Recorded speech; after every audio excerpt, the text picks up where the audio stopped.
আজকে unbalanced Wheatstone ব্রিজের ক্ষেত্রে কিভাবে রোধ বার করা হবে,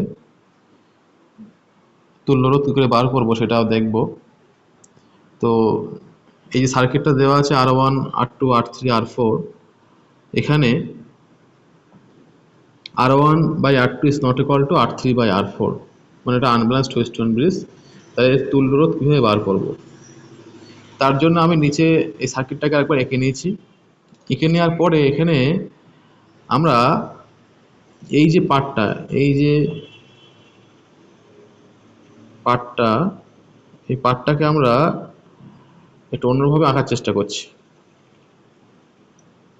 এই যে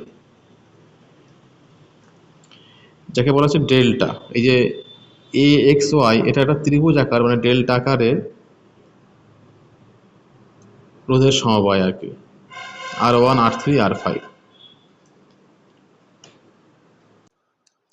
তাহলে খেয়াল করে দেখো যে আমরা ওটাকে আবার এখানে ধরো নিয়ে আসলাম, নিয়ে আসার পরে ওটাকে আমরা এইভাবে লিখতে পারি,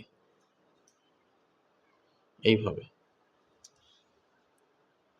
আগে যেটা ত্রিভুজ আকারে ছিল এখন সেটা ওয়াই ফর্মে আছে,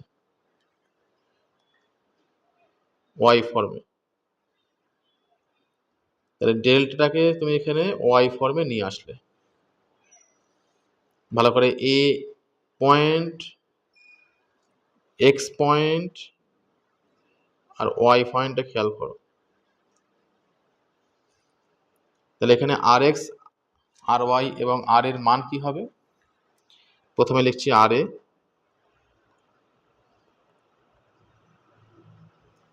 এখানে হবে নিচে হবে R1 plus R3 plus R5।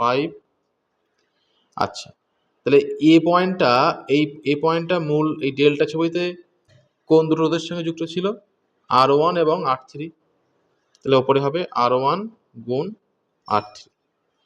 এবার RX নিচে সেম হবে R1 plus R3 plus R5।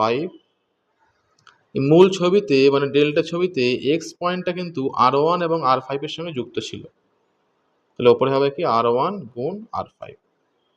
তাহলে RY একই রকমভাবে লিখে ফেলা যাবে। নিচে হবে কি, নিচে হবে R1 যোগ R3 যোগ R5। আর মূল ছবিতে এই ওয়াই পয়েন্টটা R3 এবং R5 এর সঙ্গে যুক্ত ছিল, তাহলে ওপরে কি হবে R3 গুণ R5। এটা কিন্তু মুখস্থ রাখতে হবে, মানে পুরো এই পেজটাই মুখস্থ রাখলে ভালো হয়। ঠিক আছে,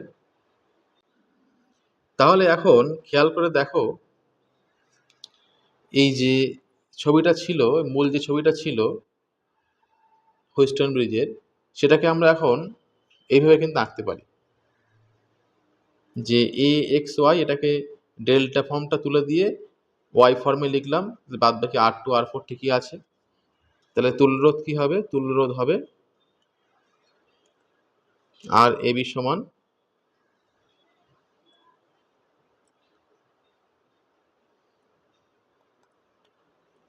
RA plus RX plus R2, তার সঙ্গে সমান্তরাল সমবায় কে আছে RY প্লাস R4।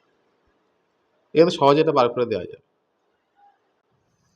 ঠিক আছে, তাহলে তোমরা বাড়িতে এই অঙ্কটা করে দেখবে।